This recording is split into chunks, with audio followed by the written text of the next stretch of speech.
Neighbors and Steve Moulton on 97.7 ESPN, The Zone. 97.7 ESPN, The Zone.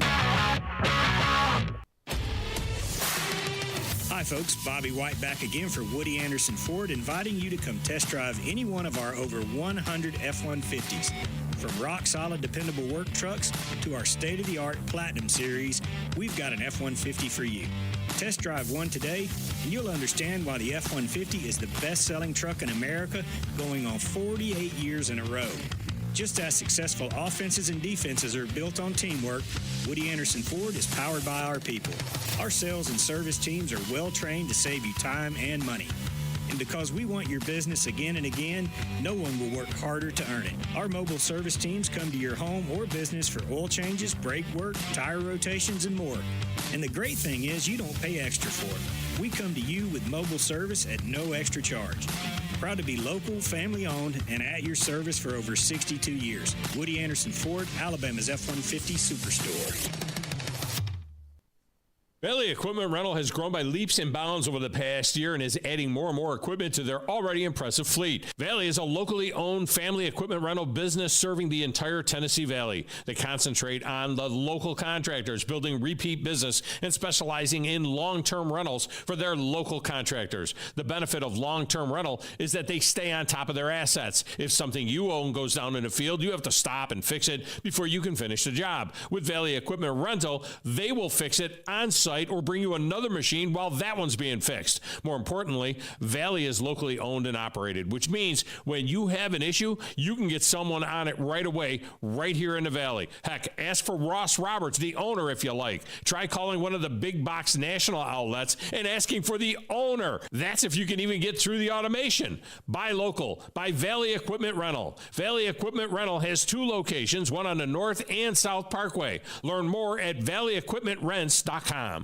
At Bad Daddy's Burger Bar, we love baseball almost as much as we love serving up the best and baddest burgers around. People have called our burgers totally insane. And at Bad Daddy's, we take that as a compliment. But it's not just burgers. Up first, starters like our fried pickles, wings, or poblano frites. Second, try one of Bad Daddy's giant chopped salads. Third, our famous chef-inspired burgers with lots of different taste options. And before you head home, finish up with one of our shakes or delicious banana pudding. Bad Daddy's Burger Bar on the Parkway in Huntsville and Clift Farm in Madison. Forgiveness. Wow, what a word. What a gift. All of us have done things in our lives that we regret. All of us have done things that are disobedient. All of us have sinned and fallen short of the glory of God. Thank God for his forgiveness. Thank God that he separates our sins as far as the east is from the west and remembers them no more. Hey, I'm John Dees, pastor of Cross Point Church, smack dab across the street from the YMCA in Madison. Check us out at cpcfamily.org. Eagle Masonry and Installation. It's right there in the name. Eagle is your one-stop shop for block, stone, or brickwork, monument signs, and outdoor kitchens and fireplaces. Eagle also offers the finest craftsmanship and insulation, including fiberglass or spray foam insulation, and of course, insulation removal. Philip Love and his team have years of experience, bringing the region the best in masonry and insulation services. For more information and a quote, visit insulatewitheagle.com or call 256-755-1556. Eagle saves you time. Eagle saves you money. WZZN, Union Grove, Huntsville, Alabama. 97.7 ESPN, The Zone. This hour is brought to you by Woody Anderson Ford, Alabama's F-150 Superstore. Welcome to The Drive with Wes Neighbors and Steve Moulton. Call into the Neighbors Wealth Management Hotline. 256-576-4977. That's how I roll. And I'm not going to drink and drive anymore. That's 256-576-4977. Now, here's Wes and Steve. And a very pleasant, I don't hear myself. Did that fix anything? How about, there we are. Is it there now? Yeah, there we are. You know, the beautiful thing about sharing the studio with a lot of other people is they have their own style. So you're talking to me. You're talking to me that way. Yeah. You're not on the air that way. Well, maybe. I don't know. You know what? It's my first day. Leave me alone. Yeah. That's, What does Tom call you? The Temple of Doom? Do you like that moniker? You know what? The only person I care that what he calls me is Wes Neighbors, who's on the special remote setup. Hi, Wes. How are you? How you doing? That signature on the bottom right of my paycheck is all I worry about. How you doing, Wes? I'm doing good. Good to be here. Coming up on the program today, we will have the one and only Drew DeArmond in studio with us for hour number 2. We're actually going to bow out around 6:45, well, right at 6:45, due to the College World Series, an all-SEC event featuring Oklahoma and Texas. Well, technically it's still Big 12, but nonetheless, we'll find out whether or not maybe I wonder if Greg Sankey is going to show up in like a Bobby Valentine, costume with the mustache, the fake mustache, and, a Big 12 hat. And, hi, my name's Brett Yormark. So what's the joke Tom says? I'm not Southern, but I got here as soon as I could. I'm not ACC, but we got here as soon as we could. So we shall see. Coming up here tonight, Oklahoma going for 4 in a row, as they are definitely bringing quite a bit to the table in their last adventure into the Big 12 before they turn the page to the SEC. Also coming up on the program, in fact, just about 15 minutes away, plenty to talk about, and there's always a fun conversation with Coach Sylvester Croom. He is going to join us here on the program as well, but I thought about starting with more audio from Joel Klatt, but I'm not going to do that today. I do have more audio, but you know what, that was fun enough yesterday. Tua spoke to the media yesterday, and boy, he has really slimmed down, but a lot of talk on his contract coming up, and here is a little bit of what Tua had to say to the media on a Jared Goff style of contract. I mean, I'm not blind to people that, are in my position that are getting paid. Am I concerned about it? I'm not concerned about it, but there's a lot of discussions, that we've had that, we just are trying to move that thing into the right direction where we can both be happy. So that's what it is. Personally, does your agent update you like every time? I love the little jumping. Well, my agent updates me, but for me, I don't like updates like every time. Like, you don't got to tell me the little things. Just tell me things that matter. Are we getting to where we want to, or are we not? That's it. Did you think there'd be more progress at this point? Well, I think there's been a lot of progress at this point. From where we started, there's been a lot of progress. Now, you can ask the other question, then why aren't we seeing, an agreement? Well, that's the tough part about it. That's why it's business. That's why you got one side and the other trying to work to meet in the middle. So that is a little bit of Tua. By the way, that was halfway through the 6-minute press conference, and as soon as the talk of contracts started, boy, you could hear the reporters right there just peppering them one after one after one. In fact, at some point, they started. He mentioned. They started mentioning words on how he feels on his contract negotiations. I mean, they were just like, it's pretty entertaining. But nonetheless, can Tua stay healthy? I think is the big. He stayed healthy last year. Yeah, but can he stay that way? He was one of the best quarterbacks in the league last year. Yeah, but can he stay healthy? Yeah. Do what now? But can he stay healthy? Well, he stayed healthy last year. Everybody gets hurt every year. That's a question for everybody. Yeah. But yeah, he is fun to watch. There is no doubt about that. I think that doing the MMA classes and jiu-jitsu and learning how to fall, I think you saw some positivity from that. And he doesn't need to hold the ball as long as he does either. But him not having any concussions or any injuries last year was a big thing for him. Yeah. Or they wouldn't be talking about this new contract. It's true. To me, Tua is one of the elite quarterbacks in the league and has a chance. They need to make the next step. The Dolphins need to make the next step they didn't have a very good game against the Kansas City. Yeah. They didn't play as well as they had during the season in the playoffs in the end of last year. So looking for a better finish from the Dolphins this year. Also, some news that came out from the college football playoff. The schedule is out when we are going to consume some games. How about a Friday, Saturday, Tuesday, Wednesday, Thursday, Friday, and Monday? Those are the days of the week.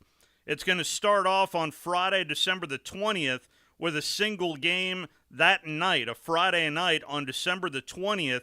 That'll be on ABC and ESPN beginning at 7 o'clock Central Time. Then Saturday, circle your calendar right now. I feel like we need to do something here because Saturday, December the 21st is going to be fun. You got 11 a.m. kick, a 3 o'clock kick. These are all Central. 7 p.m. kick, an all-day marathon of first round of football games, obviously on campuses. 2 of those games will be on TNT. The other one will be on ABC and ESPN, the night game.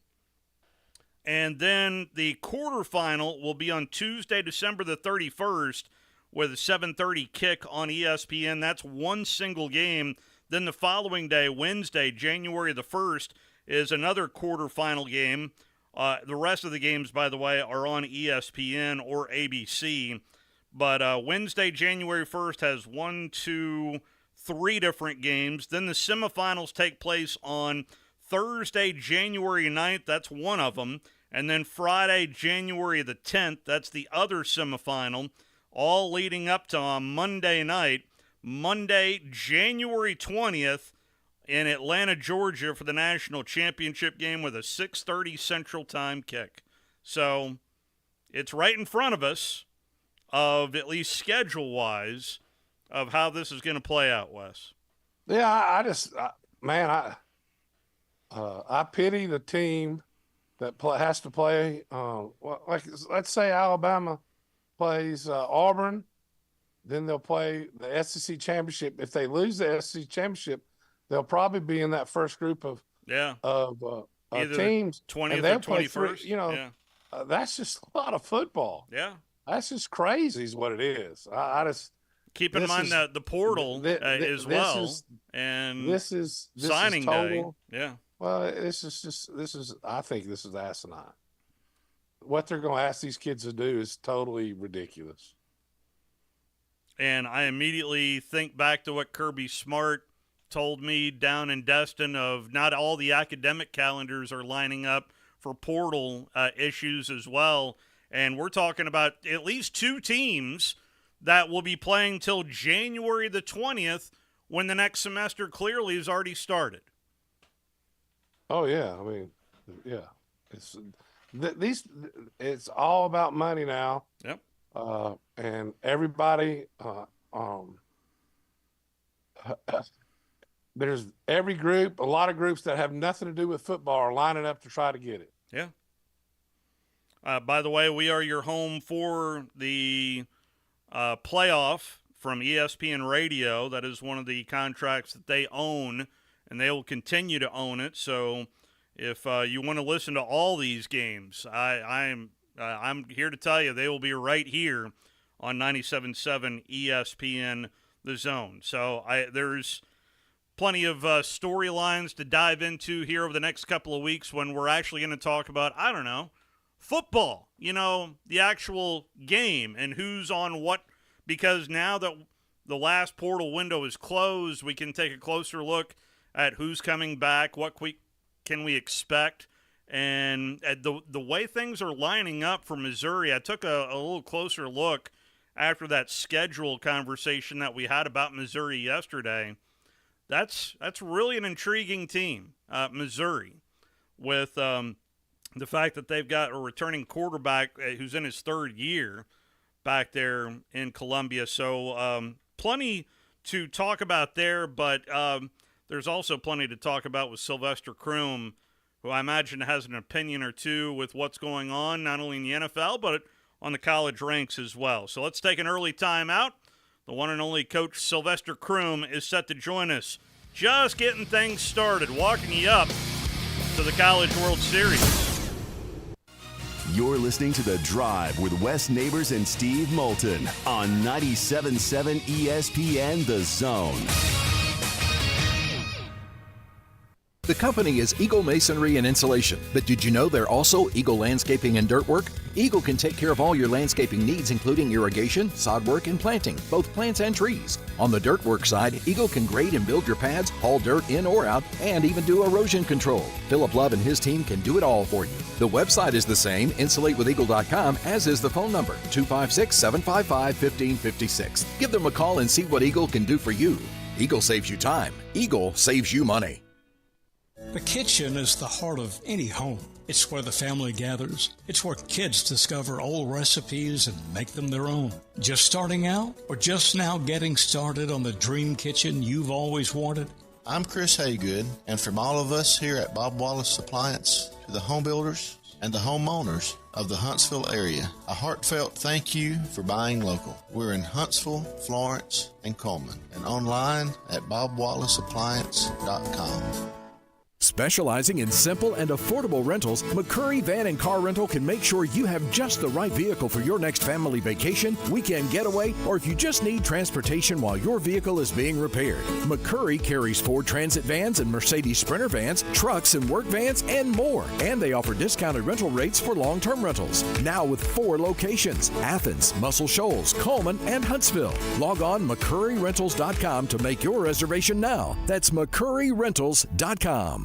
By now, you know about Eagle Masonry and Insulation, and maybe you know that Eagle also does landscaping and dirt work. But how about after paint work? Shower doors, shelving, and mirrors, all taken care of by Eagle, the same Eagle that takes care of all your masonry, insulation, and landscaping needs. Eagle brings the same level of expertise to all these disciplines, and they're ready to provide you with a free quote. The website is the same, insulatewitheagle.com, as is the phone number, 256-755-1556. Give them a call and see what Eagle can do for you. Eagle saves you time. Eagle saves you money. Do you have discomfort in your legs? Varicose veins can affect not only how your legs look, but how they feel. Symptoms can include pain, heaviness, aching, fatigue, or swelling at the end of the day. If this has been the case, then Varicosity Vein Center can come to your aid. Evaluation and treatment of the veins is performed as an outpatient, utilizes the latest, minimally invasive techniques, and is covered by most insurances. After treatment, patients may resume most normal activities without delay. Varicosity Vein Center now has 3 North Alabama locations, one in Huntsville on South Memorial Parkway between Drake and Airport Road. Our new locations include Madison at Madison Hospital Complex and Coleman at the Coleman Regional Sports Medical Center. You can call 256-715-7151 to set up your appointment with one of our experienced and compassionate team members, or you can visit online at varicosityveincenter.com. Varicosity Vein Center, Alabama's premier vein center. Are you tired of chasing a roofing contractor to show up on time, or even show up at all? I'm Sam Fleming with Fleming Roofing and Restoration. Our motto at Fleming Roofing is "We show up." Our goal at Fleming Roofing is to provide the reliable customer service that you deserve, and we have the resources to meet all of your roofing needs: residential, commercial, industrial, replacement, or repairs. We are manufacturer certified for roof coatings, single-ply membranes, and asphalt shingles. Whenever you need a roofing professional you can count on, call Fleming Roofing and Restoration. We are committed to finding the solution that meets your needs. We don't have quotas or heavy-handed sales tactics. Fleming Roofing, we have expert experience. We show up. Free estimates: residential, commercial, industrial, replacement, or repairs. Check us out at FlemingHSV.com. FlemingHSV.com. When you need a quick response, it's Fleming Roofing and Restoration. We show up. This segment of The Drive is brought to you by Woody Anderson Ford, located online at WoodyAndersonFord.com with 2 locations, Hughes Road in Madison and Jordan Lane in Huntsville.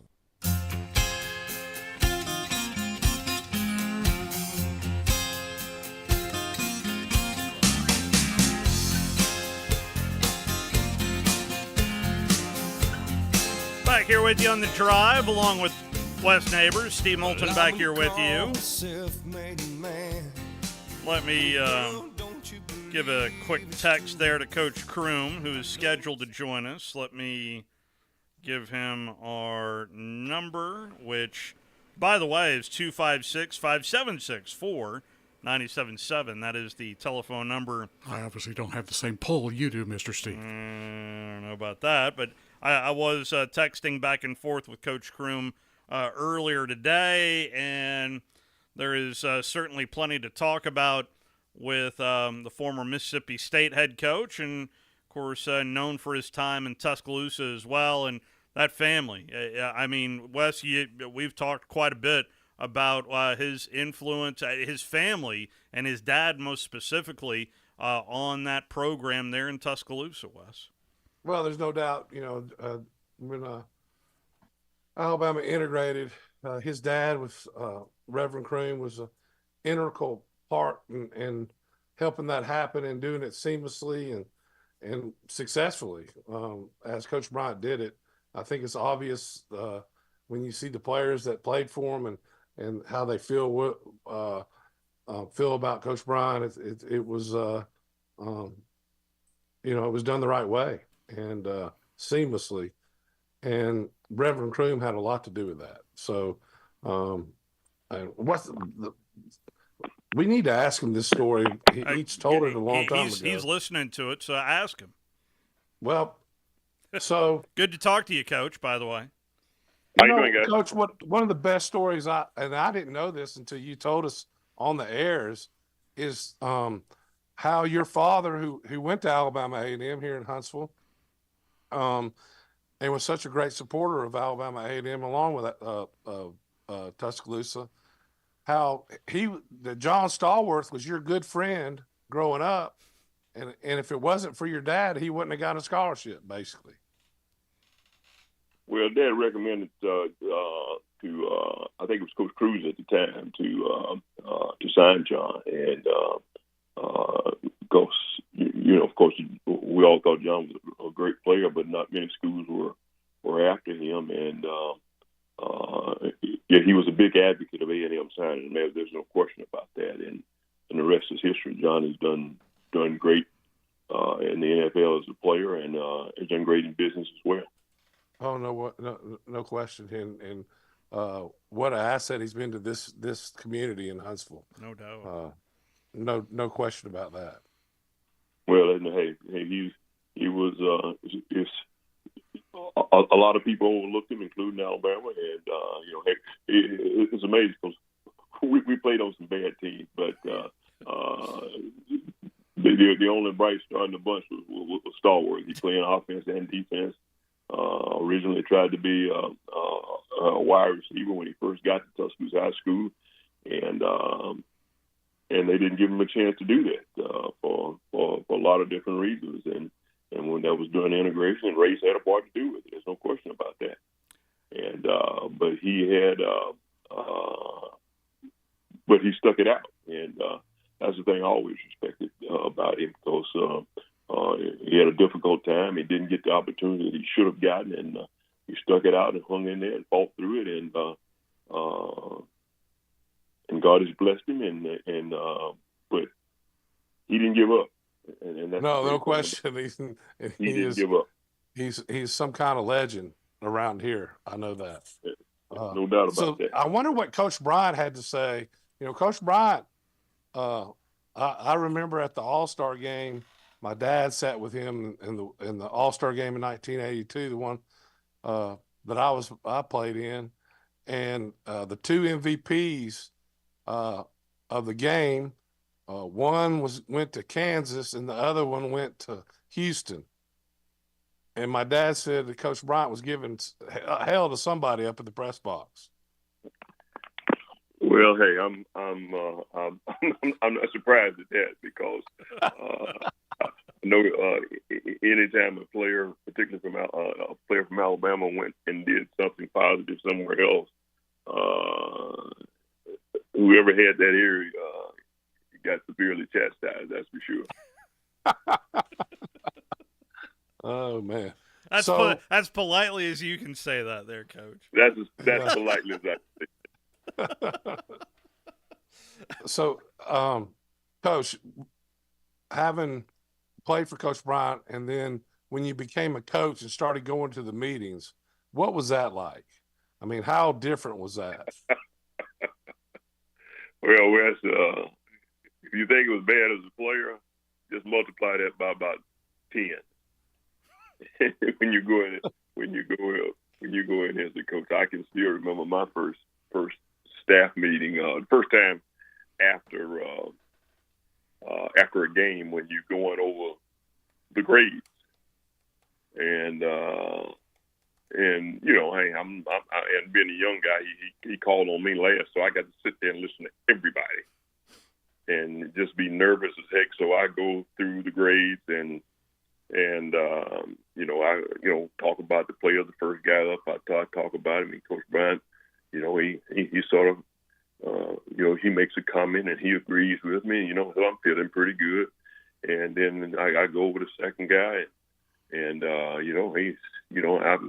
make comments, and the comments Coach Bryant makes fall in line. So I'm feeling pretty good about myself. Then when I got through with the third guy, he made another comment that was positive. And I said, "Yes, sir, Coach, I agree with you." He paused and looked around and said, "I don't give a blank if you agree with me or not." and again, we have to for radio, we have to cut some of the language, and all the rest of the coaches, all the rest of the coaches were under the table at that time. And so was Dude already retired from the coaching part? Yeah, when you became the coach. That's how I became the outside linebacker coach. Oh, okay. So you took Dude's spot at that time. I took Dude's spot. I was on the staff as a part-time coach originally after I'd been a graduate assistant. So it was I think the spring of '87, right after spring practice. Dude retired. And I came. I was working on offense with Dwight Stevenson, and that was my job. I was breaking down film, and Coach told me, "Hey, wherever Dwight goes in practice, you go with him." So we come in June, and Coach Donahue called me in his office and asked me did I have my outside linebacker notebook read. I said, "What do you mean, Coach?" He said, "You coaching the outside linebacker." He said, "Dude's going to retire, and you're going to be the coach." I said, "I never played outside linebacker. How am I going to coach these guys?" He said, "Well, if Coach Brown thinks you can coach them, I guess you can." So that was the beginning of my job. But Dude really did when I left that meeting with Coach Donahue, I went downstairs, talked to Coach Henderson, and I had a 2-hour meeting with Coach Henderson in the old freshman locker room. He was going through techniques, everything with me. And it was the best coaching session, best coaching clinic that I'd ever went to in my life, and before or since. I learned so much in that 2 hours from Coach Henderson. A lot of those things really helped me because, again, like I say, I was in the coach a position full time at 22 years old that I'd never played before, and so it was a unique experience. But it didn't hurt that one of my freshmen, EJ Jr., that helped me too. Yeah, that helps. EJ and the young guy was Mike Pitts, right? The freshman. Yeah, I had Mike Pitts was the first kid I signed. So I was thinking about that today. I got to Cornelius Bennett speaking at I got to introduce him at a foundation benefit this weekend, and I got to thinking the first year I had EJ Jr., and then I had Mike Pitts, then Cornelius Bennett, and Derek Thomas. So I had a pretty good idea what good linebacking looks like. That's a pretty good track record right there. Then all of a sudden, Wes Neighbors comes rolling in and just wrecked the whole thing, right, Coach? I was an inside linebacker. I was a nose backer.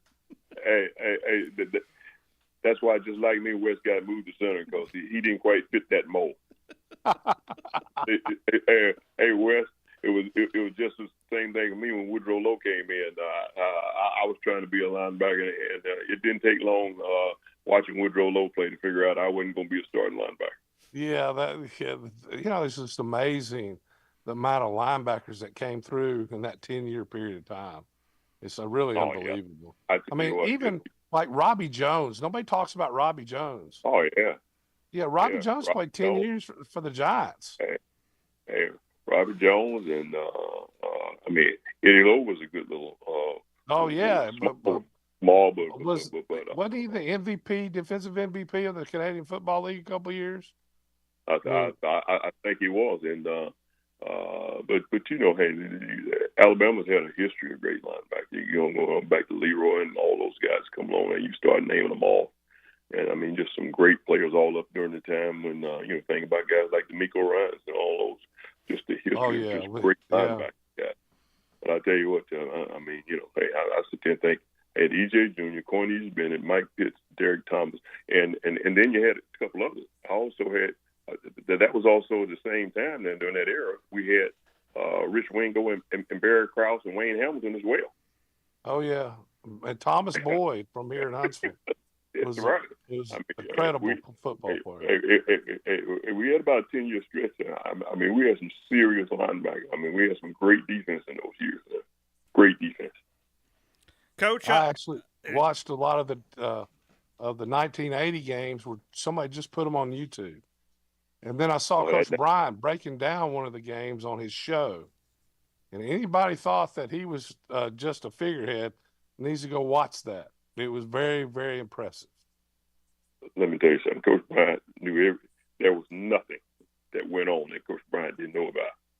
And the most amazing thing about it, all those years, I thought, you know, for years, I thought, you know, that little folder that Coach Bryant had on the sideline that rolled up, I thought he always had game plans in there because he knew everything on. I mean, Coach Bryant knew the kicking game, the offense, and the defense. He knew everything that was going on.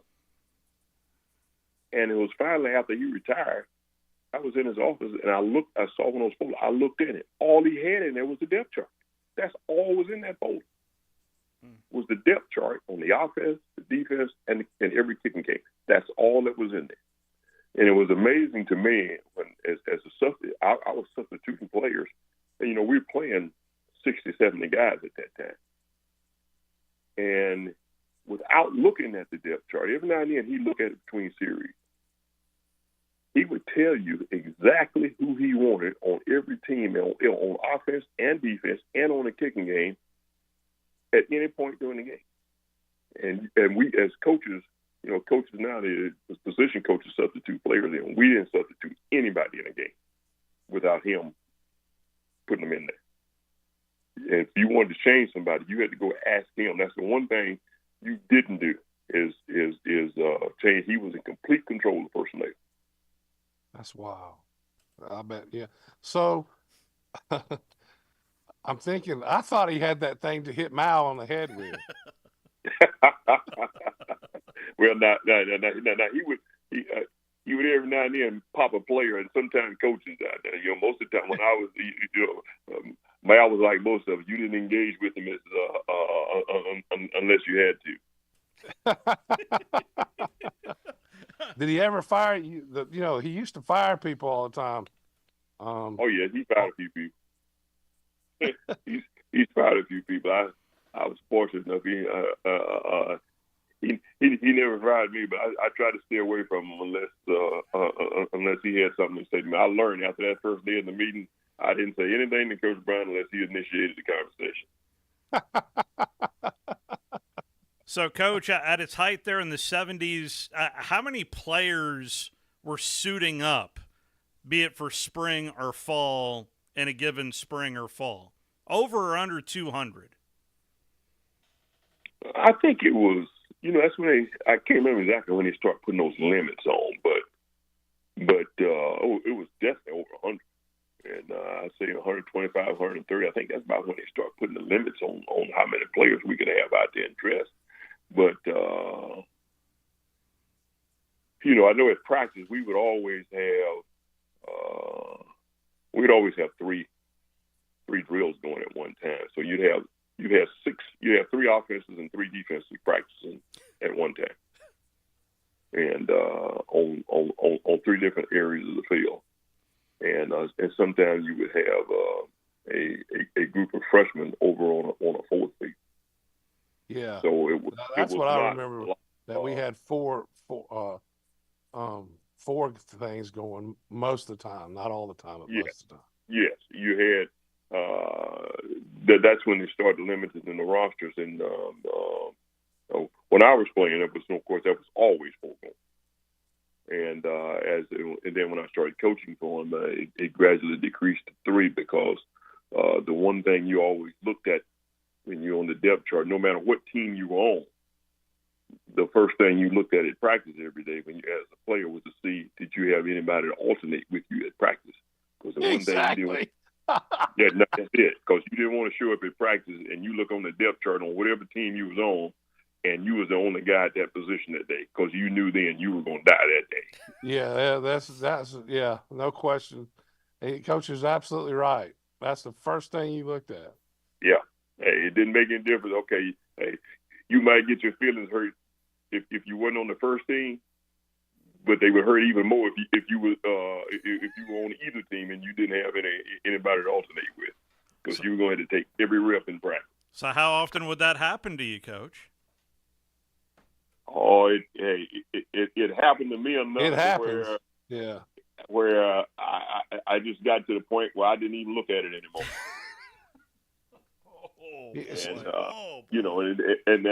And what happened as you get older and you're a proven player, I mean, you had to really earn an alternate, and then he would worry about making sure if you were going to play a lot on Saturday, making sure you weren't too tired. But until you earned that right, you had to get every rep you could take.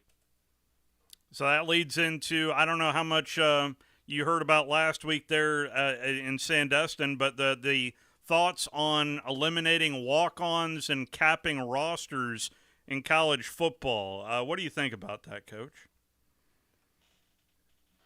Well, it's just a move toward professionalism. That's what it is, and basically, it's just another move toward. I wasn't aware of that because I really didn't. It's not a done deal yet, Coach. Just to let you know, but there is significant talk on eliminating walk-ons and capping rosters. That so much so that there was a couple of coaches that talked to us down in Sandestin, believing that it's inevitable, that it's going to happen.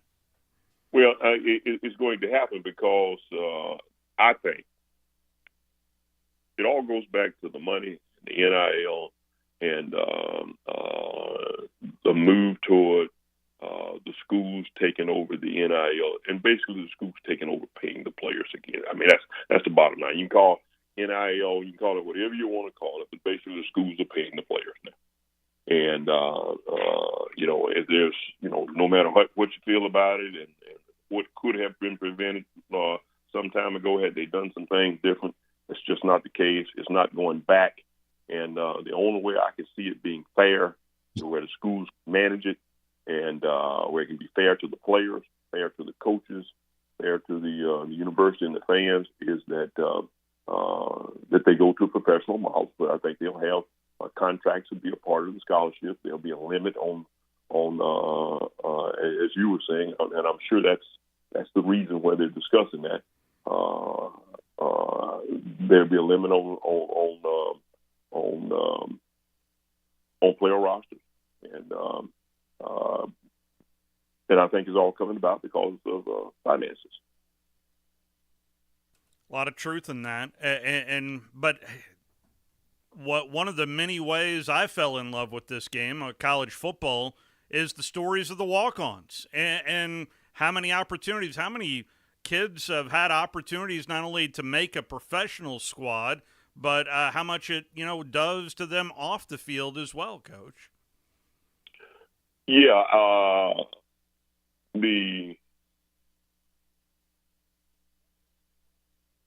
I don't know how, I didn't get the details on it, but you would think that there would be some way basically for a kid to try out, but eventually after that tryout is done, when the season starts, there will be a cap on the roster, just like in the NFL.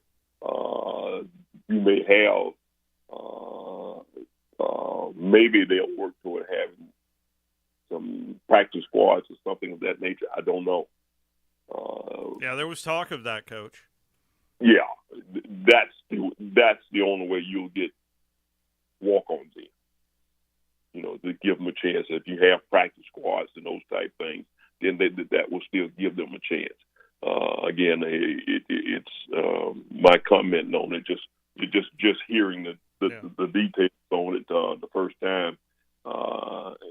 It's hard to imagine them doing so without having a way to supplement the roster in case of injury. I think that would be a way and to give players a chance to develop. Because at some point you're going to need some extra guys from somewhere. There's no doubt about that. And just considering because there was a lot of looking at the NFL model and having spent as much time in the NFL with the practice squads and just all of that, it goes into development, player development. And how different is it from college football to the NFL in terms of development, in your opinion, Coach? Well, the pro game and college game is a totally different game. I mean, you're talking about the cream of the crop. I mean, just take for instance. I was listening to Larry Allen of the Dallas Cowboys, one of the greatest players to ever play the game. Yeah, just recently passed, and I knew he was a great player. But I heard this morning that this guy could bench press 700 pounds and squat 900 pounds. I mean, when you and you know that, I mean, there ain't a lot of guys crazy. like that. Yeah. But you know, the other thing, Coach, is I watched him run the linebacker down. Oh yeah. I mean, in a game, it was unbelievable. Maybe the most incredible thing I've ever seen. About coaching in the NFL, you see guys that can do things that you just cannot believe. And watching the game on TV really doesn't do pro football justice, I'm telling you. The noise, the viciousness, the contact, it's just at another level. And I mean, you're talking about the best players in college are going to that level. A lot of them won't make it. A lot of them will. But it's just a totally different game because of the talent of the players, and the physicalness of the game is very different. So, and yet you still have some guys who, for whatever reason, are overlooked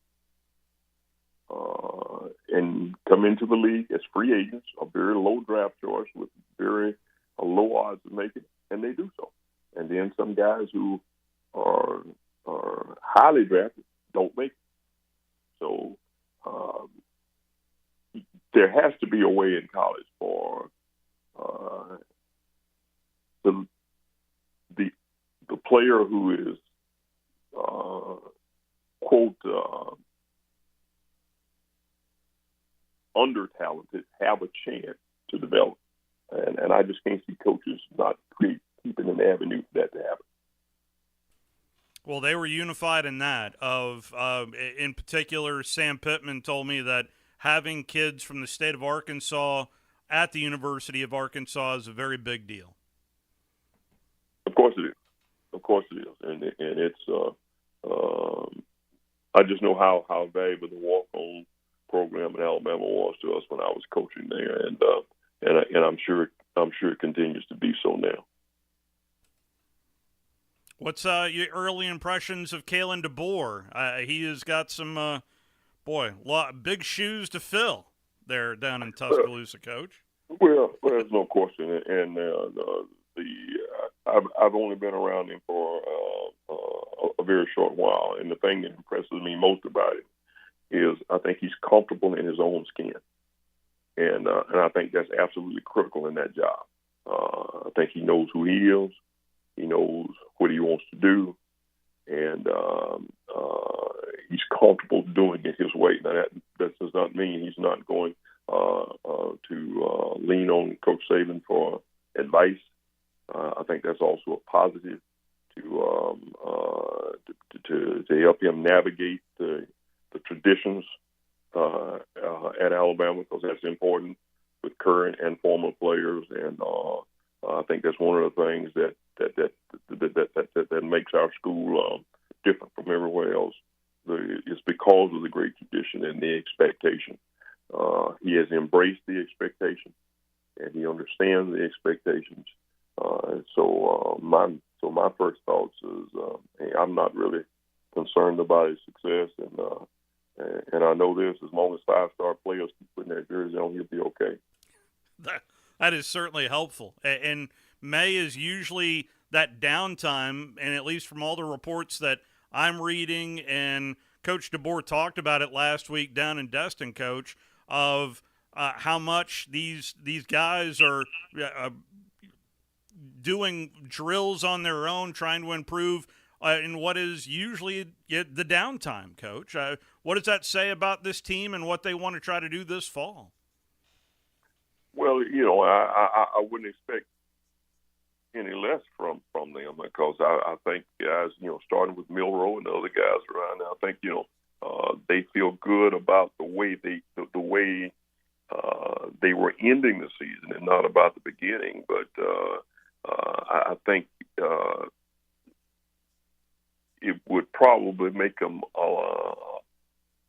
very hungry to complete the job. And that's the one thing that I think any kid that goes to Alabama now, because what I mentioned tradition before, there's no way that you can go to Alabama, and I think kids understand that. There's no way you can go to Alabama and say and say you were successful and be able to, if your teams don't win a national championship, where you can say with great deal of pride that you had a successful 4 years there. There's just no way, because everybody that goes there, that's the expectation, to walk out of there with at least one national championship ring. And that's what the standard is. And I'm not surprised that, in fact, I would be very disappointed if the guys weren't doing that, because we didn't win the national championship yesterday, and this is the last shot for some of them guys. And I would expect them to do that. I would expect them to do everything possible to prepare for the season with the idea that they will compete and win the national championship. And may or may not do it. But it should not be for a lack of making the sacrifices necessary to do it. Talking to Coach Sylvester Kroom right now on the Neighbors Wealth Management Hotline. I feel the need to ask this just because Coach Saban has retired, and having played and coached and been a part of Coach Paul Bear Bryant, how would you compare the two coaches, both at the same university, just during those times between Nick Saban and Paul Bryant? They're two great coaches, that's a question. Two probably the two greatest in the history of the game. One was more when I look at them, the thing people ask me about it, and I say simply this: Nick was a probably the best recruiter and the best evaluator of talent that I have ever seen anywhere, any place. I mean, when you just look at the fact that the first round draft choices that's come from Alabama in his career at Alabama, it's unbelievable to think about the number of guys. I mean, that's a great evaluator, a great coach, and being able to keep the guys focused on winning the championship is just outstanding.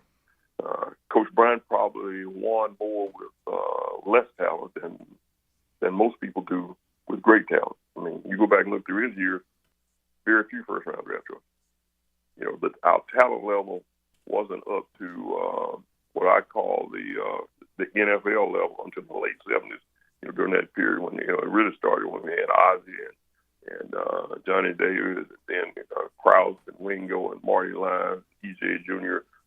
That's what that 77. That's when recruiting had a lot to do with those years in the late 70s there, and that's what Coach Saban continued when he came in here. Improving the facilities and doing all the little things necessary to recruit 5-star players from all over the country. That's the other part about it. Under Coach Saban, we were able to recruit all 50 states, where we couldn't do that with Coach Brown. We were not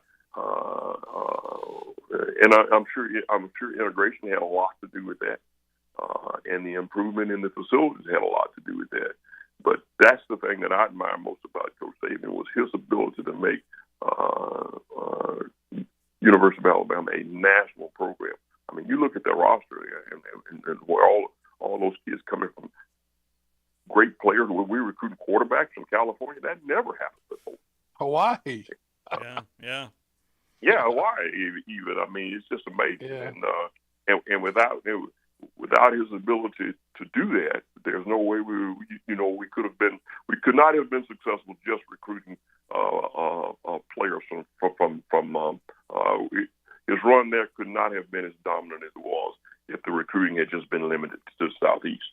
And the other guy who had a part of that let's not overlook is what Mal Moore did as the athletic director. Yes.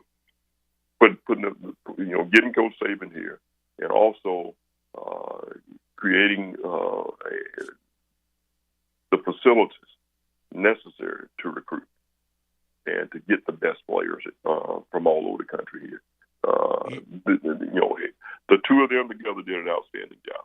Yeah. So Mal Moore raised $250 million to start building facilities when Alabama was on probation. And without doing that, Nick Saban does not come to the University of Alabama. Well, I can remember I think I was coaching in Detroit right around 2000, and I came home to visit my parents and went by, and Mal took me in his room. And this was before anything had started building. And they had a huge table in this room where the whole everything that he was. I mean, this was just before Coach Saban went to LSU, and when they really started, he had started planning that early, a few years before he even hired Coach Saban, about what they were going to do with those facilities. And I'm sure there was some adjustments after Coach Saban got there, but I was amazed at what Mal had envisioned and the money he had started raising in order to do that, and that's a key element of the package and the ability to recruit players at Alabama.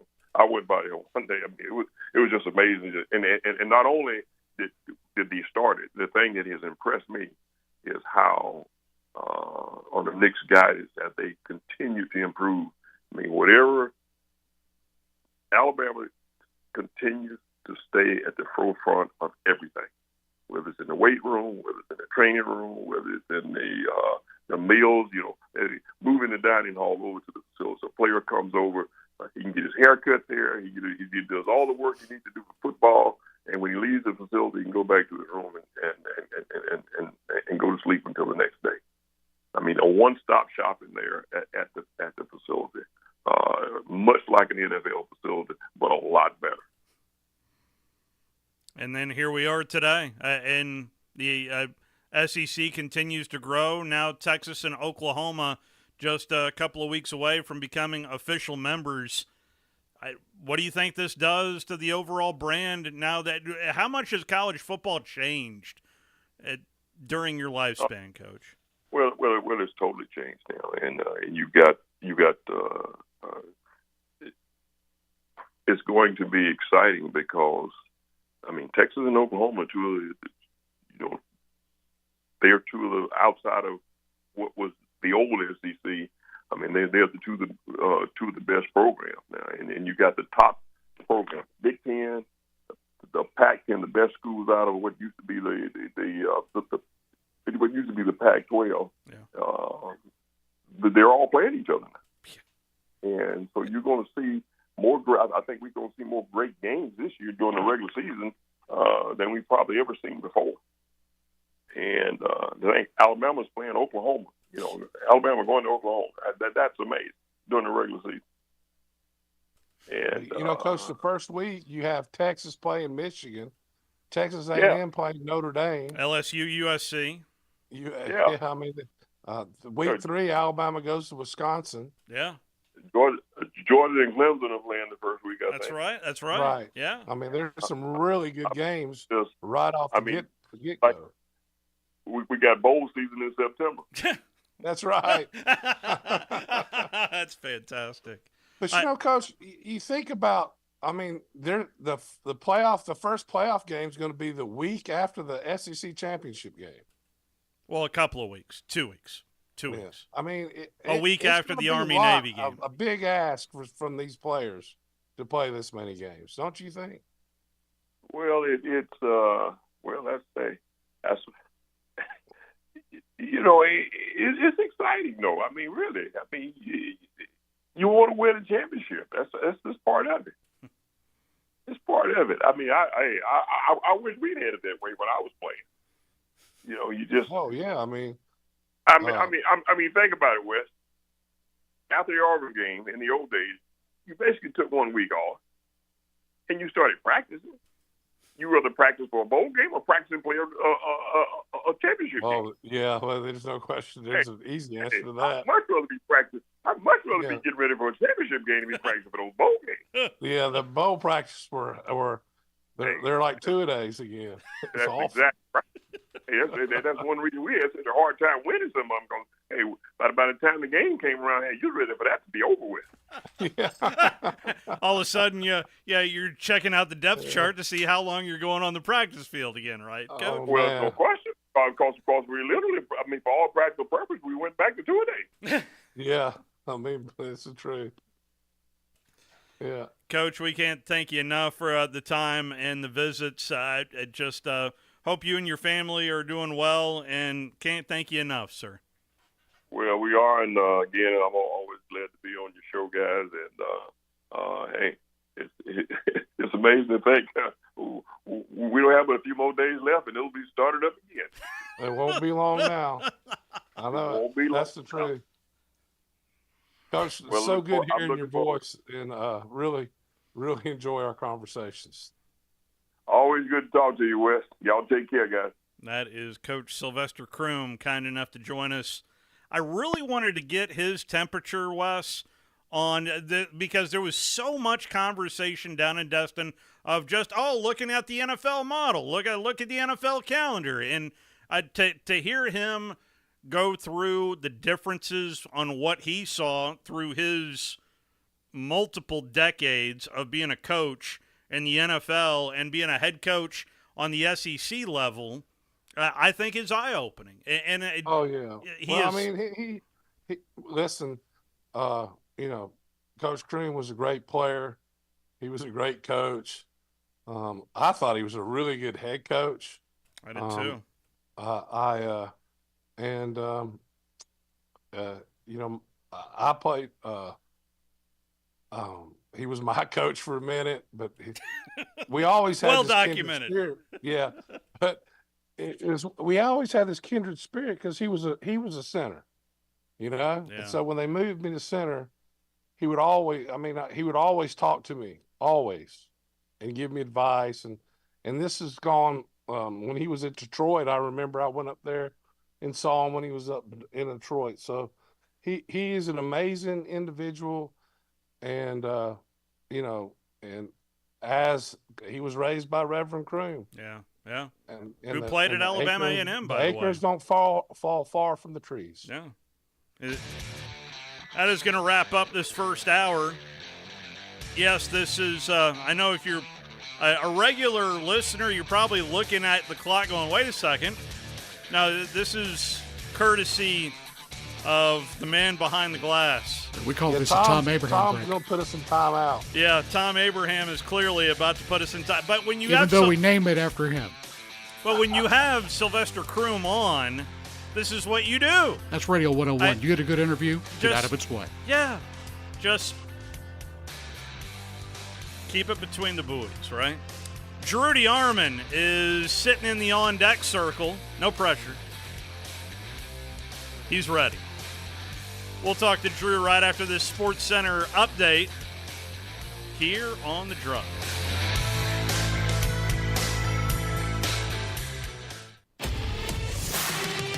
Hi, folks. Bobby White back again for Woody Anderson Ford, inviting you to come test drive any one of our over 100 F-150s. From rock-solid, dependable work trucks to our state-of-the-art Platinum Series, we've got an F-150 for you. Test drive one today, and you'll understand why the F-150 is the best-selling truck in America, going on 48 years in a row. Just as successful offenses and defenses are built on teamwork, Woody Anderson Ford is powered by our people. Our sales and service teams are well trained to save you time and money. And because we want your business again and again, no one will work harder to earn it. Our mobile service teams come to your home or business for oil changes, brake work, tire rotations, and more. And the great thing is you don't pay extra for it. We come to you with mobile service at no extra charge. Proud to be local, family-owned, and at your service for over 62 years. Woody Anderson Ford, Alabama's F-150 Superstore. Ann Adams with Berkshire Hathaway Rise Real Estate is the one name to know if you're buying or selling real estate. With years of local experience, Ann Adams offers buyers in-depth knowledge of the local housing market and will narrow available properties down to those you'll be interested in so you can save time when shopping for your new home. If you're ready to sell, Ann offers a seamless process using accurate pricing and expert negotiation skills to make sure you get a fair price for your home. Call Ann Adams today at 256-337-2625 or log on bhhsriserealestate.com. It's an amazing time in our industry. Things are changing so rapidly. With digital signatures and workflow software, we help our customers work from anywhere. This helps you save time and money and upgrade your technology. Like I said, it's an amazing time to watch our customers grow and succeed. Just ask anyone. The Lyle Secret.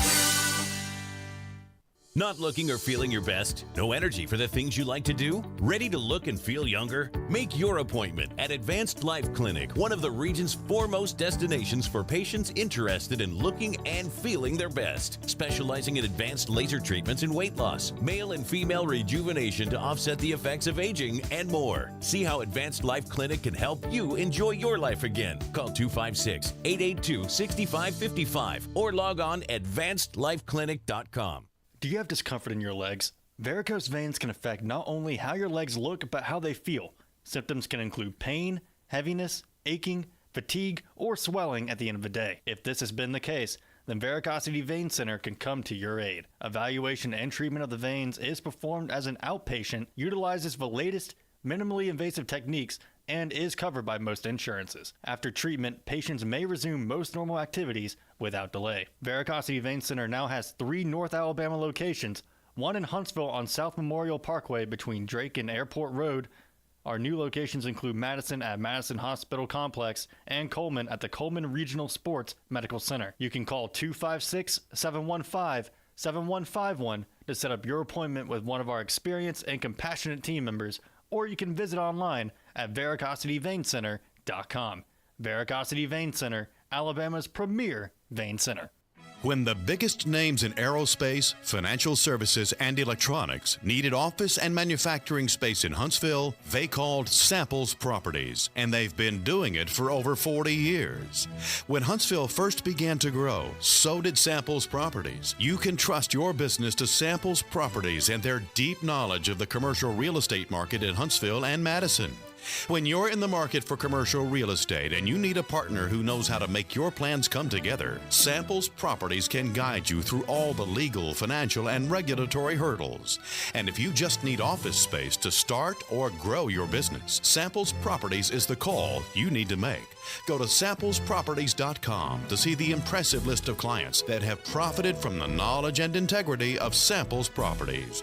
For commercial real estate development and consultation, trust your business to Samples Properties, with offices on Madison Street in downtown Huntsville. samplesproperties.com. WZZN, Union Grove, Huntsville, Alabama. 97.7 ESPN, The Zone. This is SportsCenter. I'm Doug Brown. The NBA Finals tip off tomorrow night in Boston. Game 1 for the Celtics and the Mavericks. Kristaps Porzingis says he will play for the Celtics after missing the last 10 playoff games. with a calf injury. Game 1 coverage starts tomorrow night at 7:30 Eastern here on ESPN Radio. The series also on ABC TV. Buccaneers offensive lineman Tristan Wirfs will attend the team's mandatory minicamp next week. He did not appear at the team's OTAs. Wirfs is still hoping to reach a new deal with the Bucs. Baseball today, another win for the team with the best record in the National League. Nick Castellanos takes care of the Phillies offense. The pitch. Swing and a drive. Well hit left center field. Yelich turns. He watches. It's gone. Nick Castellanos with a 2-run home run, and the Phillies are on the board. The call on Sports Radio 94 WIP. 2-0 Phillies, the final over the Brewers. Aaron Nola gets his 8th win with 7 scoreless innings, allowing just 2 hits. The Reds come up with 6 runs in the 9th inning, including a Jonathan India grand slam to beat the Rockies 12-7. French Open tennis, American Coco Gauff advances to the women's semifinals, where she'll play world number 1 Iga Swiatek. Other quarterfinal winners today, 17-year-old Mira Andreeva from Russia, who knocked out the 2-seed Arina Sabalenka. Alexander Zverev advances to the men's semifinals. Hey, it's your resident Super Bowl champ, Chris Candy, coming up Thursday. The AFC North is an extremely competitive division, but I'll tell you whether or not I think they're truly the best in all of football. It's unsportsmanlike, 6 a.m. Eastern, right here on ESPN Radio, ESPN2, and ESPNU. 97.7 ESPN The Zone. Welcome to The Drive with Wes Neighbors and Steve Moulton. Call into the Neighbors Wealth Management Hotline, 256-576-4977. That's how I roll. And I'm not going to drink and drive anymore. That's 256-576-4977. Now, here's Wes and Steve. Hour number 2 rolls along. Along with Wes Neighbors, Steve Moulton back here with you, walking you up to the College World Series. The top 2 seeds are playing for the national championship. Texas came into this tournament and the RPI number 1, Oklahoma RPI number 2. But the Sooners are the squad that has won it 3 consecutive years in a row. And we'll see what happens tonight, the first game in a best of 3, and you'll hear it right here on 97.7 ESPN The Zone. Our conversations with Trudy Armand brought to you by Environmental Comfort Systems, located online at envcomfort.com. How are you, Trudy Armand? I'm good, guys. Good to be with you. It's hot out there. Been doing some yard work today. I know that probably sounds like work? Yeah, I know. That's what I know what everybody'd be saying that like Drew doing yard work. Yard work. Yeah, sacking up debris. But Did you walk through the grass instead of on the driveway today? Now keep in mind that this lot is not exactly it's not exactly 40 acres. No, I don't live on Wes's property. No, this is not Bonanza. So, but I have a little property and had a buddy of mine come over and help. Well, that's Dallas. Yeah, there you go. We're heading to Dallas. Yeah, so we are, Yeah. and so, but no, I had to clean up the homestead a little bit before going on a trip. So that's what we've been doing today. That's right. It's high school basketball traveling season, but we may get into that. But I did want to play a little bit of audio. I listened to the morning show this morning, and I noticed Scott Tyson. Or is there another direction you want to start here, Wes, before I take over this whole segment? Go ahead. You're good to go. All right. I'm interested where this is going. Colin Cowherd had Joel Klatt on yesterday talking about some schedules moving forward for college football. I would love if we stopped allowing individual teams to control their own schedule. The Detroit Lions don't build their own schedule. Right. And the New York Giants don't build their own schedule. And I don't think that we should do it in college football either, in particular as we're moving into an era where we're going to have a 12-team playoff and we're going to have to rate these teams somehow against one another for inclusion into the most important now tournament in college football, which is going to be the college football playoff. I firmly believe that we need some sort of agreement on how many conference games we're all going to play, within our conferences. And then the non-conference games need to go into a pool, and we need to start playing each other more often. So it's not USC's job to move off of Notre Dame as much as it is college football's job and some overarching governing body scheduling, and in particular for parity, so that the best teams have to play the most difficult schedules and the worst teams have some break, in particular in their non-conference slate. Yeah, Nick Saban never played anybody. Right, Wes? Yeah. I mean, never. I don't know what, to a small degree, I would like to see these schedules that are made in 2032 or 2036, maybe reel that back a tick. Well, our discussions today that got heated was over Pat, Democratic 40. Yes. Pat and it saw was just saw Pat last week. I mean, and I've seen him too, and what a guy. But we were just basically talking about how he's basically demanding that big time football programs cut the fat and downsize their rosters like NFL teams, and we were just going over how important walk-ons are, and a lot of times these kids dream of playing for a certain school, and it's their parents and their decision. And we went over many walk-ons that have become great football players and even NFL players, and we had someone call in whose son is now a walk-on at Alabama that basically wanted to put 40 on the road. So, I mean, it's just one of those things where I don't understand why he's trying to make decisions like that when these young men and families decide whether they want to do this or not. It's not an easy road. Wes knows that. He's had family members that have been walk-ons and certainly have been much better for it and earned scholarships sometimes and used it to get into coaching, get into scouting, work in football. I mean, it's a lot of opportunities are created and relationships are made, and I just don't get it why he's trying to. His mantra is to downsize football rosters. Now, if these schools choose to do that, that's their choice. But I think it should be their choice. And again, a lot of these people, these walk-ons, they don't take the easy path. And it's like Joe called in. His son is a walk-on. He's a long snapper. He's from Pisgah. He's in his first year. He made the squad as an invited walk-on. And as he said, these kids are there to get better and to help others get better. And Drew, it all has to do with Title IX, right? And the loss of scholarships. I don't think it. And I mean, I want to see something done. I always thought this rule was nuts when they came up with it.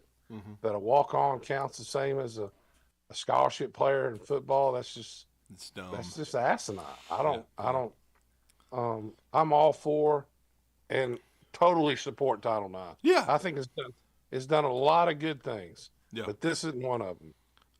Yeah, I don't think so either. I mean, I'm totally for that, but it just the rationale for what he was using, and he just is like it's you need to slash this, you need to cut the fat, you don't need to spend that kind of money, and I mean, what is he talking about? Walk-ons are free. Yeah, that's what I'm saying.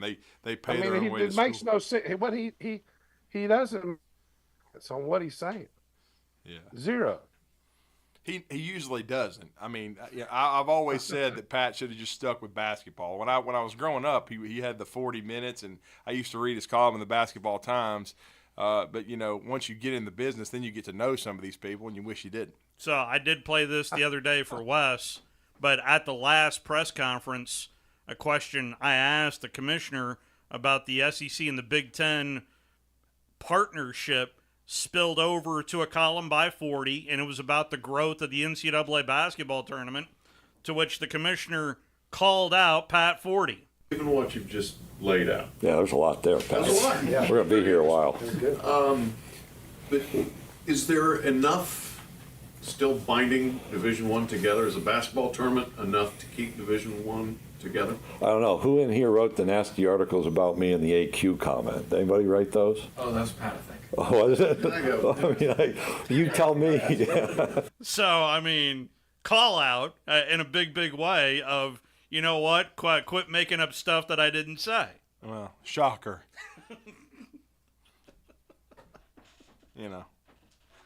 And I wear a badge of honor. I mean, I'm blocked by Stuart Mandel. Are you really? Yeah, because I told everybody, don't forget he tried to get college football canceled, which he did. I mean, he tried his dangest in 2020, and to every little thing talking about, what was the dastardly things that were going to happen if they tried to play football, which none of them ever happened. And well, we do need so to get. he blocked you because of that, Drew? Yeah, I mean, I just said, everybody, don't forget this guy tried to get college football canceled. Didn't curse, didn't call a name, didn't do anything, and I was all of a sudden blocked. And I was like, well, I wear that with a badge of honor. So there was a flip of a recruit to Alabama. What do you know about this latest commitment? Keelan Russell. Matt Moscona is certainly not impressed. Love Matt, but I think the LSU folks are trying to talk themselves into anything positive. Well, he wouldn't have helped defensively anyway. No. I mean, and I'll just say this. I don't think Jaden Daniels was a 5-star when he came out of high school. That's all I'll say. But, but I understand that's playing to his audience as well. He's a pro. He's one of the best in the business. Yeah. But Keelan Russell, 6'3", 6'4", 185, Duncanville, Texas, 2 straight 6A football championships in the biggest classification in Texas, 6,000 passing yards. He's been very, very productive the last 2 years. He's got outstanding mobility. He was committed to Rhett Lashley and SMU. And SMU they've done a good job with their program, but once Kalen DeBoer and Courtney Morgan, his GM, and everybody took over, and Nick Sheridan, they started vetting quarterbacks. They had visited many, had many come to campus, and this was a kid a few weeks ago that a lot of the buzz he started hearing that they really liked, and I'll also say this: Michael Penix was not a 5-star quarterback, so. These guys know how to evaluate QBs, and they zeroed in on Keelan Russell because they want to sign one every year. They did a good job of retaining 3 quarterbacks on this roster and then bringing in Austin Mack when Julian Sayin decided to go to leave the program and go to Ohio State. So they've got 4 good players, but they need to bring in another because the chances are very, very high. This is Jalen Milroe's last year. In Tuscaloosa, even though he has another year of eligibility. But, I mean, he fits their mold. I mean, he's big. I think they like taller, bigger guys. He has the arm talent they're looking for. Austin Mack's a bigger guy. Lonergan has got good size, so does Milroe. I mean, Milroe's built like a middle linebacker. Ty Simpson's got good size on him. They do a very good job of teaching the position. And I think that's kind of what they sold him on. Now, people forget, Rodney Orr mentioned this to me, but SMU has very deep NIL pockets. I mean, think about this. They're joining the ACC, and they're not taking any money for X years. So, SMU, they invented NIL years ago. Oh, yeah. I know you played against them, and they certainly were very talented. Yeah, they had the 2 best nose guards, or 2 of the best. Reggie White played nose guard when I was a freshman half the time. So he was by far the best player I ever played against. But, the other 2 guys, both players that SMU had at nose guard, both of them were end up on not only NFL teams, both of them were all pro at one time or another. No doubt. The Reverend Ron Meyer. Yeah. So, yeah. Boy, he was out of his time, wasn't he? Yeah, he certainly was. Boy, he would be soaking it up right now if he was still around. Yeah, and the funny thing, when I was young, in those days, I was less than 10. I did see him coach for the Colts, and I did not realize that he was basically behind the Pony Express until later, until I go back and study. But not only that, Ron Meyer was famous. He'd cry before every game. Yeah. Wow. Everybody knows that. That's just that was his thing. He gets so emotional he start crying. Michael Carter probably Michael Carter was the first one that I thought of that Wes went against. Yeah. Jerry Ball. Oh yeah, Jerry played forever in the NFL. Yeah, especially he was Detroit. all pro, played for the Vikings. Yeah, he was Detroit. Backup. Yeah, because we knocked we knocked Michael Carter out a couple plays, and in comes Jerry Ball, and I like, who is this guy? I mean, because he was totally different. He's really quick, had different moves, and we hadn't watched a lot of film on him for whatever reason, he hadn't played that much. I think he'd been hurt all year. Yeah. That's like Thurman And- Thomas at Oklahoma State. Yeah, but I became really good Back friends up with Jerry. Barry Sanders. We both played in the Japan Bowl. Yeah. And really enjoyed each other's company. He was funny. He says, "Heck, Wes, I'm gonna take a pay cut next year." Yeah, definitely. As Van Pettaway would say, he's funny. NIL way before NIL. And he was talking about Kentucky. They had the model down. Well, I mean, heck, Dickerson had a gold Trans Am that he got from Texas A&M. But but Keelan Russell's a big time player. I think he's going to be the centerpiece. They want to build the offense around. That's why they brought him in the first recruiting weekend. They wanted to get him flipped, get him recruiting for them. I know Ryan Williams helped with it. Ryan's on campus now. They've got the Lasavian Brooks, who's a outstanding underrated wide receiver committed. They've got Anthony Turbo Rogers on offense. So they've got 3 guys committed offensively.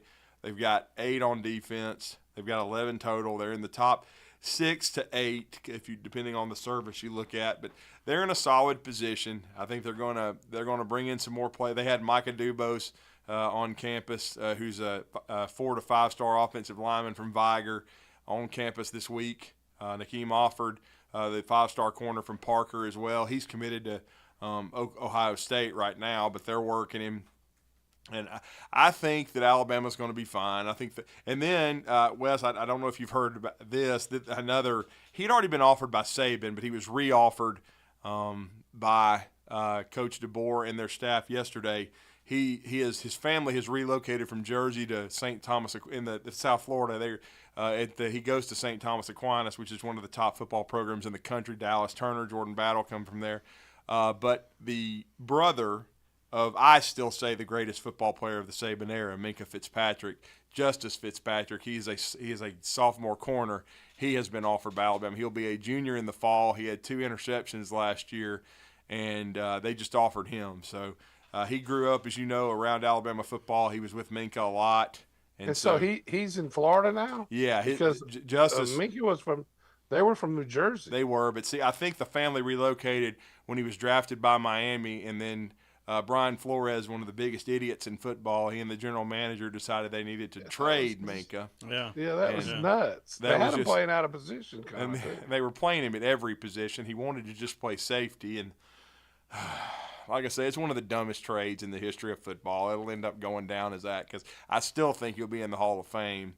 And so he's with the Steelers, but again, the family obviously relocated down there, and I can understand it. I mean, he went to one of the best prep programs in New Jersey, but Minkah did. But I mean, St. Thomas Aquinas, everybody knows the history of that program, and that's where Justice plays, and pretty nice area too. Yeah, and he played quite a bit as a sophomore last year in that program, and he will start this year. And he looks a lot like, it is like looking in a mirror when you look at him in the face. Really? Like he looks like Minkah. He's a lot younger than Minkah. Yeah, that's right. Yeah, he comes from a great family. Right before I met his parents. Yeah, they were very impressive people. It's one of the interviews I don't have a recording of that I wish I could get back, but it's before I started working for y'all full time. I was doing the Alabama Intel thing, and his mother helped put together an interview opportunity, and we talked to Minkah at a radio station over in Russellville for 25 minutes. It was one of the best interviews and conversations I've ever had.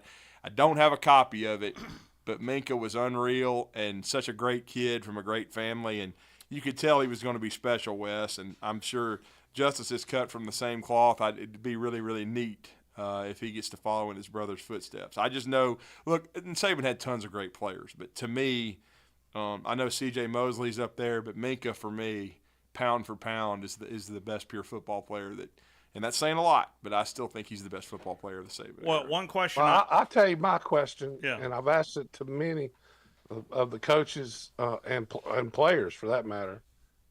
If they could pick one person, if you could draft anybody that played for Saban, and you could pick one person, who would it be? And obviously, your answer is Minkah Fitzpatrick. Exactly. Everybody else is number 2. Derrick Henry. Yeah, I mean, I can understand Derrick. I mean, Derrick's is not made of ordinary. I mean, he's a cyborg. How far down the list is Julio? Julio's in the top 5 for me. Yeah, yeah, but they all, the coaches, everybody says they'll think for a second. Yeah, and then they all go Derrick Henry. Yeah, I'm fully expecting him to have a monster season in Baltimore. Well, see, and the thing is, but I mean, because John Harbaugh has a pulse and knows what he's doing. That's exactly my thought process. But the thing about it is that the thing that separates me with Minka is because of where he was in New Jersey, he had to graduate in June. He was not able to enroll early, and he did not enroll early at Alabama. He didn't get there until the summer, and yet he started the first game. Yeah, and we all know how difficult Saban's defenses is to master. And I'll never forget hearing the story that Herb Street told when Herb Street saw him in practice, and he was standing next to Kirby all the time and standing next to Saban, and he went up to Kirby and he said, "Hey man, what's the story on 29?" And Kirby just looked at him and said, "He's different, dude." he's just and I think everybody understood from the word go how good Minka was. I mean, he could have played both sides of the ball. Now, he was a defensive guy. The biggest compliment I ever heard was he and Saban were like synergistic. They were the same person. I mean, they thought the same, and I mean, it's just Well, I'll never forget 2 hours before the game, and Steve knows this. I've talked to him about it. I saw Minka Fitzpatrick out there working, and I can't remember the guy's name. He's number 5. They were working with him. He was teaching them and working with him before the game, so much so that I thought Minka might not be playing. It was a lesser game. Was it Cyrus Jones? It was Cyrus Jones, absolutely, who made the interception against Georgia on the sideline over there. Just looking it up. I couldn't remember it off the top of my head. Yeah. Well, none of my friends could stand Cyrus, but he was a really good player, actually. He was a great player, but it was because of Minka. What I'm trying to say is Minka Fitzpatrick was working with him. He was coaching him. Yeah, before 2 hours before this was a football game, and I watched them work, and I said, "How in the world are they going to be able to play?" It was unbelievable how long they did it, what they were working on. But those guys were true to their craft, right? Yeah. That's how this stuff doesn't happen by accident. No. These great players, they have a lot of talent, this or that, but they also outwork everybody because there's a lot of people with a lot of talent. Well, we do need to take our first time out. We're walking you up to the College World Series. Texas and Oklahoma will take over the airwaves at 6:45. Plenty to talk about. In fact, there's one question in particular I'd like to ask Drew on the other side, and it is about the offseason. That'll be on the other side here on The Drive. You're listening to The Drive with Wes Neighbors and Steve Moulton on 97.7 ESPN The Zone.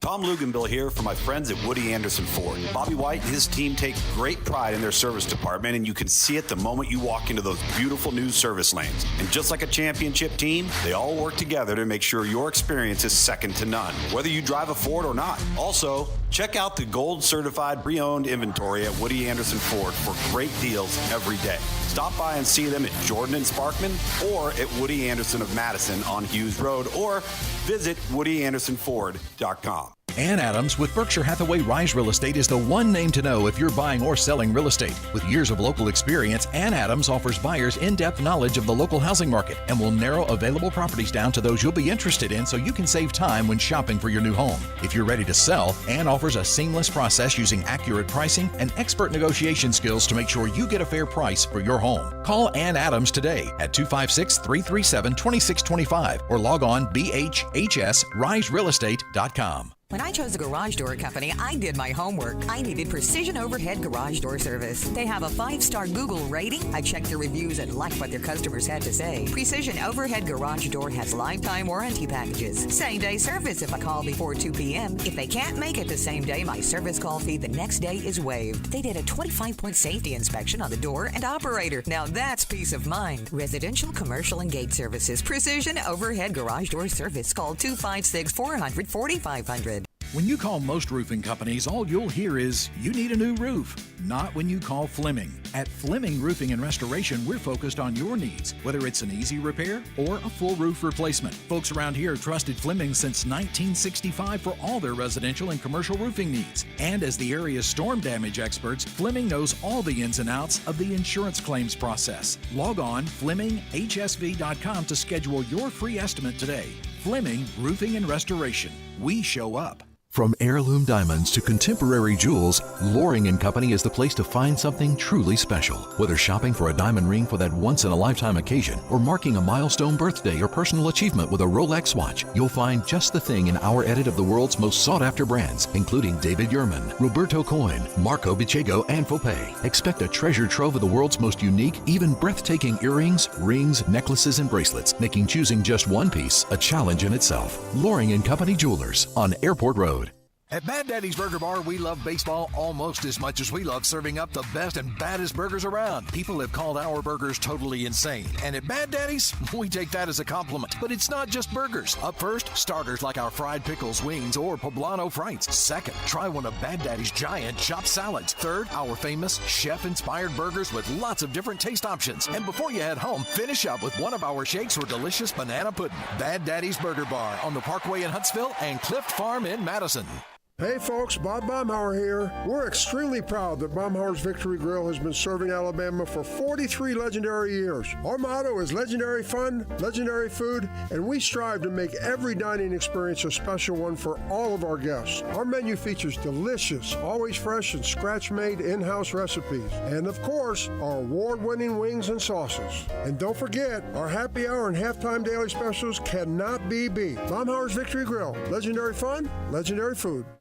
By now, you know about Eagle Masonry and Insulation, and maybe you know that Eagle also does landscaping and dirt work. But how about after paint work? Shower doors, shelving, and mirrors, all taken care of by Eagle, the same Eagle that takes care of all your masonry, insulation, and landscaping needs. Eagle brings the same level of expertise to all these disciplines, and they're ready to provide you with a free quote. The website is the same, insulatewitheagle.com, as is the phone number, 256-755-1556. Give them a call and see what Eagle can do for you.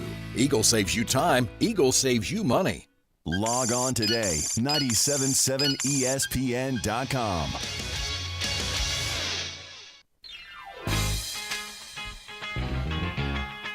Final call for phone calls. Walking up to the College World Series, Texas, Oklahoma, from Oklahoma City.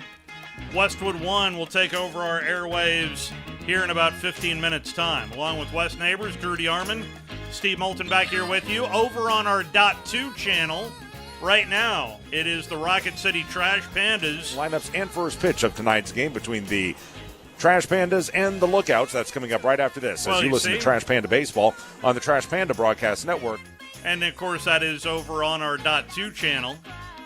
In case you thought I was lying, it's over there. It's literally right over there. I'm looking at Jeff. It's right there as Trash Pandas taking on the Chattanooga Lookouts. The award-winning Jeff Scarborough on the board over there. He'll take care of you for all your Trash Panda needs.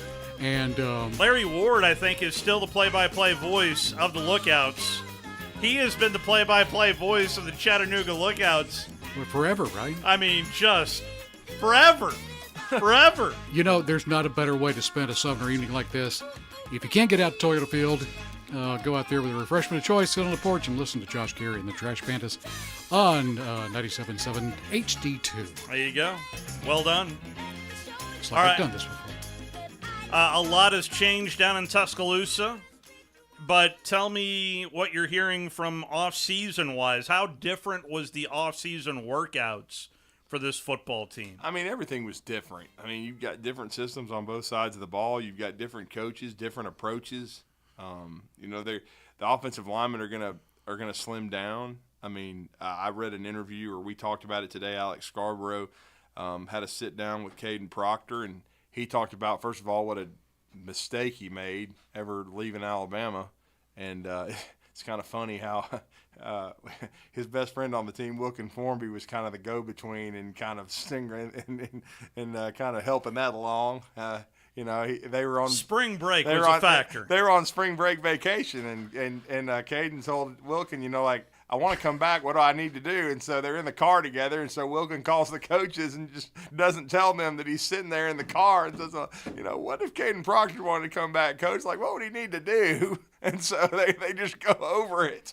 And so go over, what would need to happen. And so so I think Proctor's going to be much better off for it. He played much better football down the stretch anyway. But if he can get down, he was 360 last year. If he can get into the 330s, Alabama had the biggest offensive line in football last year, NFL, college, whatever. They were very, very large. But this offense is going to involve more athleticism, more quickness, more trapping. A lot of what West did when he was playing. They ran a lot of sweeps when he was playing at Alabama. They're going to do a lot of that stuff, a lot of perimeter runs.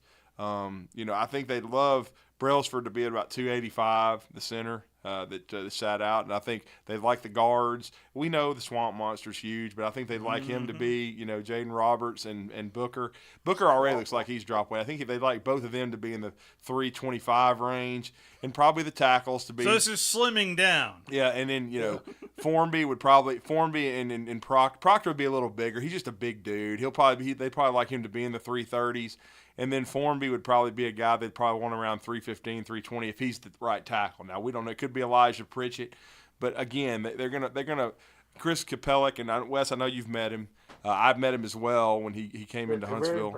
Very, very, very impressive guy. I agree, Wes. And he calls it the Juice Squad. That's what he calls it, and not that kind of juice, but you know what it is. Yeah, but he's done this a long time, and he kind of talked about what they want to do offensively. Now, he's not worked with this group of coaches until now, but he's just talked about what they want to do offensively. And he's interesting too, Wes. You guys probably talked a lot of ball. He's actually been an offensive coordinator and a play caller as well. So he did it at Alabama State, and he had a quarterback go to the NFL. Then ended up in the league for several years. So, I just think overall they want quicker offensive line. They're going to do different things offensively.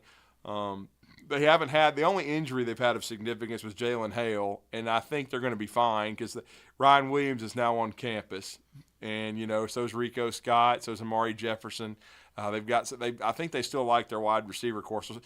Because I really think Hale will probably be out for the year and have to redshirt. If he gets back, it would probably be in the latter half. And we've got to understand, though, now the season's even longer with an expanded playoff. So if you're talking about if you get back in October or November, you might still have 7 games to play. But I'm just, but I'm just, crazy, yeah, it is crazy. But I would still lean that way. Now we don't know. For sure. But I would say that there's a good chance he'd probably miss the season. But I think Alabama can withstand that. I think they've got some depth at the receiver spot. I'm really, really fascinated to see how Kendrick Law does because, Wes, he came to Huntsville as part of the Tide on Tour, and that told me a lot that they wanted him to represent the team. I think he's a guy that's not been featured as much in the offense the first 2 years, but I think he brings a toughness and a fit to what they want to do. I think they're going to use him as a runner and receiver, so I'm anxious to kind of see what he does in this offense. I'm anxious to see Caleb Odom, who's going to basically be a big wide receiver from Carrollton, Georgia, that they signed. I think they're going to have some talent, and I know this is. So everybody talks about him, Drew. Who? Caleb Odom. Caleb Odom. Yeah. They all everybody that talks about the freshman talk about him. Yeah, he's going to be. And they haven't seen Ryan Williams practice, but I think he's going to be special too, have a chance. So I think they're going to have some young guys step up. And I love the running back room. I love Jam Miller. I love Justice Haynes. I think that combination. Richard Young is switching back to his old high school number 9. I thought he looked good in the spring. Daniel Hill is a bigger back, a guy that can catch the ball. He's got some guys to jump over to get tons of playing time, but I think he's talented from Meridian, Mississippi. And then they have Kevin Riley, too, from Tuscaloosa, who'll probably redshirt. Because now, so who's the big one? The guy that's really big? Daniel Hill. He's 235, 240, but doesn't move that way. I mean, he's a really good receiver. Has really good they've been hands. a lot of people talk about him. I mean, let's just put it this way: I saw him without his pads on. He's a scary looking dude. I mean, you know, he definitely is 240 pounds. So, but Justice Haynes is. We kind of saw what Justice Haynes did, Wes, in the Rose Bowl loss to Michigan. I thought was similar to what we saw Najee Harris do against Georgia in the national championship game. Except we saw the talent. They never should have taken him out. Though. Yeah, I don't disagree with that. I think he was hot. I think they should have just kept feeding him like they fed Najee, and I think he's very, very talented. And, you know, and this is my thing. This is because I see this a lot. We were talking about Matt Moscona talking about Bama's burning and, you know, they're not recruiting as well. They can't get who they wanted anymore. And this is my analogy. Michael Myers was played by several different people. So the boogeyman can be somebody besides Nick Saban. That's all I'm saying. There's no question about that. And in Tuscaloosa especially. But, I don't think listen, with the playoff the way it is, you don't have to be Nick Saban the whole year. No. You just got to be Nick Saban in the playoffs. Yeah. Yeah.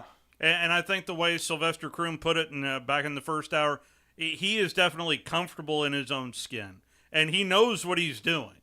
I have zero doubt about that. He knows what he wants. They're doing what he wants to do. He's coaching the way he wants to coach. And so far, the players like it a lot. Yeah. So, I would agree. I'm anxious to see, Kane Womack in the defense. I want to see how good they are. Because I thought Washington was pretty good defensively last year. They were scrappy. They forced a lot of turnovers. But again, this is a little bit of a different staff than he had at Washington. I think it's a better one on the defensive side that he put together. I think he's going to have better players. And better players. That's a good point. I mean, I do too. I think the linebacker room is still extremely talented. I think it's really weird that the secondary's only got one guy with experience, and that's Malachi. How about that? At Alabama. How about that? But, I still think they're talented. It's just going to be interesting to see how quickly they catch on. The guy from Michigan brings in a lot of experience. Yeah. A lot of people think the secondary is loaded. Well, yeah, with a lot of I've heard some great things, about some of the like Jalen Mbakwe and some of the freshmen. I mean, and Mbakwe was on some of those speaking tours as well. He's a 5-star corner that has a lot of natural talent. And I think they've got, Zay Mincy, who's another, I think, 5-star level talent. Zabian Brown is another corner out of California West that George Teague, who you know very, very well. George Teague thinks he's going to be an All-American. I mean, and I learned a long time ago when George Teague and Antonio Langham tell you something, please listen to them. They know what they're saying. I'll never forget watching spring practice, and I started talking about all these DBs, and Antonio was standing near me, and he just goes, Drew, don't forget 28. He goes, 28 a starter too. He's going to play in the NFL. And I think Anthony Averett still is. Yeah, and Averett had not played much up to that point. Yeah, I mean, it's incredible. The one thing we didn't talk about the Sylvester Croom that's just the most incredible stat, I think, is that Nick Saban had